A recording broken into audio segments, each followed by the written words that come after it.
या इलाही हर जगह तेरी अता का साथ हो, जब बड़े मुश्किल शाहे मुश्किल कुशा का साथ हो। या इलाही भूल जाओ नज़ा की तकलीफ को, शादिये दीदार हुस्न मुस्तफा का साथ हो। কি লিখছেন? ইয়া ইলাহি ভুল যাও নজা কি তকলিফ কো, মরণের কষ্টকে বলা হয় নজা। তো বলছে আল্লাহ মরণের কষ্ট আমি ভুলে যাব যদি তোমার মুস্তাফার চেহারাটা ওই সময় আমার সামনে থাকে। আল্লাহ या इलाही जब जुबाने बाहर आए प्यास से, साहिबे कौसर शाहे जूद वादा का साथ हो। আয় আল্লাহ কিয়ামতের দিনে রোদের তাপে যখন আমার মুখ থেকে জিভ বের হয়ে ঝুলতে থাকবে, সেই সময় তোমার রাসূলের হাত দ্বারা যদি আমি এক গ্লাস পানি পেয়ে যাই আমি সুস্থ হয়ে যাব। या इलाही गर्मीए महशर में जब भर के बदन दामाने महबूब की ठंडी हवा का साथ हो। আল্লাহ কিয়ামতের দিনে যখন গরমে পসিনা পসিনা হয়ে আমার দেহ ঘামে চটচট করবে, মুস্তাফার চওড়া চওড়া জামার হাতের একটু হাওয়া পেয়ে গেলে আমি শান্ত হয়ে যাব। আল্লাহু আকবার। या इलाही नामाए आमाल जब खुलने लगे, ऐ पोश खाल्क सत्तारे खता का साथ हो। কিয়ামতের দিনে যখন এই অবাধ্য অসভ্য বেআমল হতভাগ্যের আমলের দস্তরখান, আমলের বাটি, আমলের ঢাকনা, আমলের ফাইল খোলা হবে, সেই সময় ऐ पोश খালক, এই দুনিয়ার সৃষ্টির পাপকে গোপনকারী মুস্তাফাকে যদি আমি কাছে পাই তো আমি নাজাত পেয়ে যাব। সুবহানাল্লাহ। তারপরে কি বলছেন?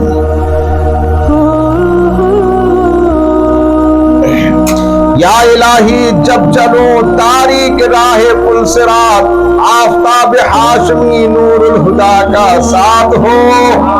या इलाही जब सरे शमशीर पर चलना पड़े, रब्बे सल्लिम कहने वाले गुमज़दा का साथ हो। या इलाही जो दुआएं नेक हम तुझसे करे, कुर्सियों के लब पे आमीन रब्बना का साथ हो। या इलाही जब रजा ख्वाबे गिरा से सर उठाए, दौलते बेदार इश्के मुस्तफा का साथ हो। ला इलाहा इल्लल्लाह मुहम्मदुर रसूलुल्लाह सल्लल्लाहु ताला अलैहि वसल्लम। আসুন আজ কিছু আলোচনা করি রাসূল আকরাম সাল্লাল্লাহু তাআলা আলাইহি ওয়াসাল্লামের শান সম্পর্কে, তারপরে আপনাদেরকে একটা বিষয় একটু আলোচনা করে শোনাবো।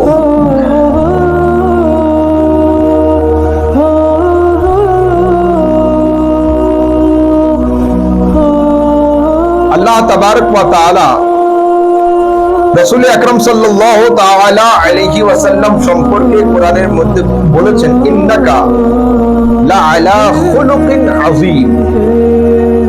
প্রিয় পয়গম্বর, নিশ্চয় তুমি মহান চরিত্রের উপরে অধিষ্ঠিত।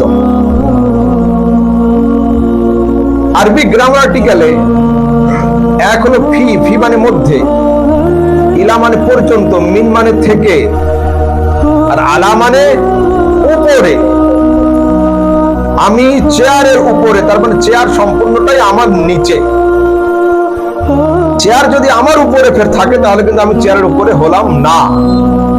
তো আল্লাহ পাক বলেন, মাহবুব নিশ্চয় তুমি উত্তম চরিত্রের উপরে অধিষ্ঠিত, অর্থাৎ তোমাকে আমি উত্তম চরিত্রের নমুনা বানিয়ে জগতে পাঠিয়েছি।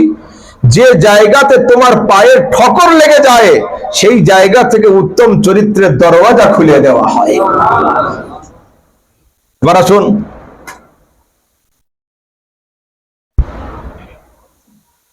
সরাসরি আল্লাহ তাবারক ওয়া তাআলা সূরা আলে ইমরানের মধ্যেও এই কথাই আলোচনা করেছেন। এবার শুন, মুসনাদ আহমদ, আবু ইয়ালা সরাসরি একটি হাদিস। হযরত আয়েশা সিদ্দিকা রাদিয়াল্লাহু তাআলা আনহাকে জিজ্ঞাসা হলো, সাআলতু আয়েশা, হযরত আয়েশাকে জিজ্ঞাসা হলো, ফাকালাত, ফাকুলতু, আমি হযরত আয়েশাকে বললাম, আখবিরনি, মা আপনি আমাদের খবর দেন, আন খুলুকে রাসূলিল্লাহ, হুজুর সাল্লাল্লাহু আলাইহি ওয়াসাল্লামের চরিত্র কেমন ছিল, রাসূলের গুণ কেমন ছিল, রাসূলের আখলাক কেমন ছিল।